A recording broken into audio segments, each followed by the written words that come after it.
Number में आप जो है लेवल्स को देख करके चलिए। अब कुछ और कमोडिटी के बारे में बातचीत कर लेते हैं। यहाँ पर सर सबसे पहले कॉपर के बारे में हम देख लें। जियोपॉलिटिकल जितनी टेंशन है उनका असर जो है लगातार बेस मेटल्स पे हमें देखने को मिला। अब ऐसे में अगर हम कॉपर की बात करते हैं तो कॉपर आगे के लिए इन फ्यूचर आपको कैसा नजर आ रहा है? और हमसे ये भी समझना चाहेंगे कि जितने भी इंडस्ट्रियल डिमांड जो कॉपर की हम बढ़ते हुए देख रहे हैं वो कितनी आगे सस्टेनेबल है? देखिए, हम लोग जो भी कमोडिटी की बात कर रहे हैं कि काफ़ी अच्छे रिटर्न मिले हैं, तो इसके काफ़ी बड़े चीज़ें थी जिसकी वजह से ये रैली आई मार्केट में। तो ऑब्वियसली ये जो जियोपॉलिटिकल टेंशन है, इसमें इम्पैक्ट जो है अभी भी देखने के लिए मिलेगा आने वाले समय में। लेकिन फिलहाल जिस हिसाब से स्ट्रक्चर शुरू है, तो बेस मेटल की स्पेशली बात करेंगे कॉपर की, तो यहाँ पे एक अच्छी सी एक तेज़ी दिखी थी। करीबन 900 के आसपास चलने वाला भाव सीधा आपको 1500 के आसपास निकल गया था। तो वहाँ से अभी फिलहाल के लिए एक पॉज़ मोमेंटम आपको देखने के लिए मिला है। तो ये और भी थोड़ा बहुत एक निचली लेवल के लिए जाएगा, करीबन 1140 ये राइट फंक्शनिंग लेवल रहेगा, जहाँ पे आपको कॉपर में एक लॉन्ग पोजीशन बनती हुई दिखेंगी।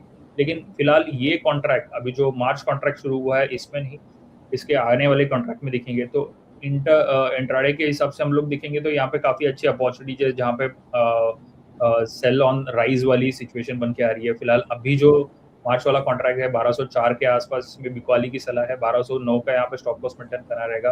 करीबन 1193 के यहाँ पे टारगेट बनेंगे। 1200 के नीचे के जैसे ही प्राइसेस जाएंगे तो आपको सेलिंग जो है और भी गहराता हुआ दिखेगा।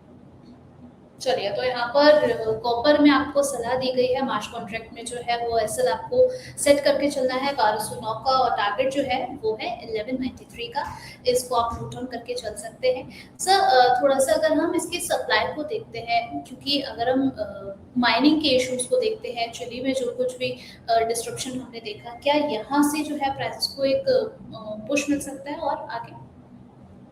नहीं, इसके एलएमई नंबर हम लोग देखेंगे तो थोड़े बहुत सपोर्टिव तो है, लेकिन इसको हम लोग जो फिलहाल सिचुएशन क्रिएटेड है इंटरनेशनल लेवल पे, और यहाँ पे कोई भी जो फेड के पास से आते हुए नंबर कटिंग के नंबर रहेंगे, या आपके फेड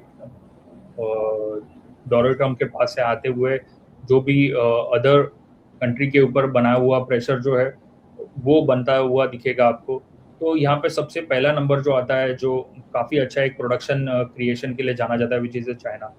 तो ये जी। सबसे बड़ा एक टारगेटिंग पॉइंट बना हुआ है ट्रम्प साहब के पास से, कि किस तरह से वो डिफीट कर पाए हर एक मोमेंटम को मार्केट में, जिस हिसाब से भी प्राइसिंग पैनिंग आउट हो रहा है उसके हिसाब से। तो करीबन 13,000 के आसपास ये मार्केट रीच आउट हुआ था।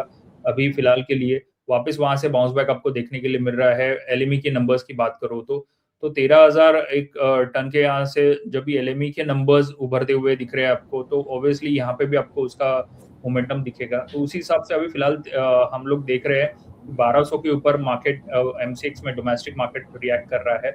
लेकिन ये सस्टेन होते हुए दिख रहा है, जहाँ पे मैंने अभी बात किया कि मेजर इसका सपोर्ट जोन जो है वो करीबन 1140 का है। वहाँ पे आपको एक अच्छी सी तेजी बनती हुई दिखेगी।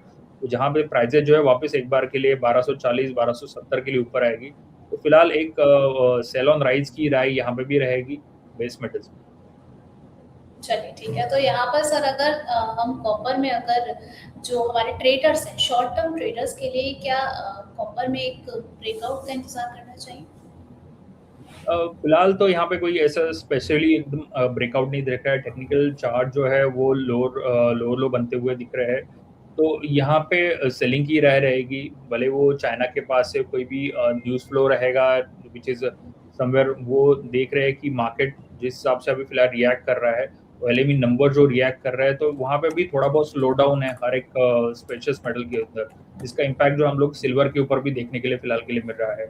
तो थोड़ा स्लो डाउन है बेस मेटल, सिल्वर, ओवरऑल जो भी प्रोडक्शन रेज होता है थ्रू दी चाइना, तो उसमें स्लो डाउन होने की वजह से फिलहाल डेवलपमेंट जो है काफ़ी स्लो एंड स्टडी रहेगी। तो अभी कोई भी ब्रेकआउट यहाँ पे नहीं दिख रहा है। फिलहाल एक ब्रेकडाउन हो चुका है और उसी साइड से मार्केट जो है फिलहाल लोअर टर्म के लिए जा रहा है। ओके, अगर हम थोड़ा सा सर लंबी अवधि को लेकर चलते हैं, 3 से 5 साल तक का अगर नजरिया लेकर चलते हैं, तो इसका स्ट्रक्चरल आउटलुक आप कॉपर का कैसा देख रहे हैं? यस, अभी फिलहाल सपोज मार्केट यहाँ से कोई भी रिएक्शन देता है 1140 को टेस्ट करने के बाद में, तो एक आपको वापस एक बार के लिए तेज़ी दिखेगी, जैसे मैंने अभी मेंशन किया कि करीबन 1240 1270 के लेवल देखने के लिए मिलेंगे। तो वहीं पे जो अभी फ़िलहाल जो टॉप बन चुका है मार्केट में 1500 का, तो उसके नज़दीक में प्राइसेज़ जाएँगी करीबन 1400 या 1440 के आस-पास, 1420 के आस-पास जाके मार्केट वापस एक बार के लिए प्रॉफिट बुकिंग के लिए जा सकता है। लेकिन इसको लॉन्ग होराइज़न के साथ में देखेंगे तो फ़िलहाल क्या बन रहा है, तो अच्छा एक ब्रेकआउट है, लेकिन ब्रेकआउट सस्टेन होने के लिए इससे सबसे पहले इसका जो अभी रिसेंट जो इंटरमीडिएट हाई बना था 1500 का, उसको सस्टेन करना with volume, with geopolitical favouring concerns, ये काफ़ी इम्पोर्टेंट रहेगा आने वाले समय में। चलिए ठीक है सर। अगर हम इंडस्ट्री के हिसाब से देखते हैं तो सिल्वर को कहीं न कहीं जो है कॉपर जो है वो फॉर्म में आता हुआ नज़र आ रहा है। क्या आपको लग रहा है कि सिल्वर के मुकाबले जो है वो कॉपर में एक ज़्यादा साइक्लिक जो है वो रिस्क बना रहता है?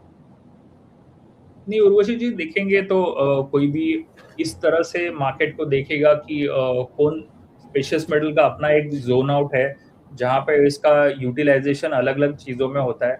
कॉपर की बात करेंगे तो उसका यूटिलाइज़ेशन अलग-अलग जगह पे होता है। तो इंडस्ट्री वाइज़ इसको फ़ोकस आउट करेंगे तो दोनों चीज़ों का अपना-अपना एक स्थान है। तो वो हिसाब से इसका कोई भी लीडिंग कंसर्न नहीं है कि ये सिल्वर को लीड करेगा क्या। तो फिलहाल मार्केट में एक अच्छा-सा मोमेंटम है, जहाँ पे आपको सपोज़ ये मार्केट इसी तरह से चलता है, 1140 को टेस्ट करते हुए 1400 तक भी आ जाता है, जो एक्सट्रीम इसका रेजिस्टेंस है, और उसके बाद में मार्केट कोई भी कंसर्न दिखाता है with the geopolitical favouring concerns, तो यहाँ पे आपको दिख सकता है कि करीबन 1700 से 1800 के लेवल फ्यूचर में देखिए। चलिए यहाँ पे सर कॉपर में एक स्टॉक स्पेसिफिक क्वेश्चन आ चुका है। ये पूछ रही हैं कि सर हिंदुस्तान कॉपर जो है वो खरीदारी करने के लिए आपको कैसा लग रहा है? अगर यहाँ पर 583 पर बाय किया जाए तो सर सही है? नहीं उर्वशी जी, फिलहाल हम लोग यहाँ पे स्टॉक स्पेसिफिकली कोई भी व्यू नहीं बना रहे हैं। जब भी मार्केट जो है एक ओवरबॉट सिचुएशंस में है, तो फिलहाल एक कमोडिटी सही विकल्प यहाँ पे दिख रहा है, और स्पेसिफिकली स्टॉक के बारे में बात करें, तो यहाँ पे कोई भी ट्रैक नहीं है फिलहाल किसी भी स्टॉक स्पेसिफिकली देखने के लिए। चलिए ठीक है। यहाँ पर सर हम थोड़ा ये भी समझ लेते हैं कि अगर इस सिनेरियो में अगर पोर्टफोलियो डाइवर्सिफिकेशन किया जाए तो उसमें कॉपर ईटीएफ को हम बेटर ऑप्शन मान सकते हैं या फिर फ्यूचर्स जो है एक बेटर ऑप्शन? नहीं, फिलहाल फ्यूचर और ईटीएफ इसमें आप तुलना करने के लिए जाएँगे तो कौन-सा बेटर है, तो फिलहाल फ्यूचर ही इसमें बेटर विकल्प रह सकता है, कहीं भी आपको ट्रेडिंग करनी रहेगी तो। और आने वाले समय में सपोज़ इसमें कॉपर मिनी का कॉन्ट्रैक्ट आता है या इसके ऑप्शंस हम लोग देखेंगे, तो वहाँ पे कोई अच्छी-सी एक वर्किंग शुरू हो जाती है। तो एक अच्छा एक मार्केट में पार्टिसिपेशन करने का अच्छा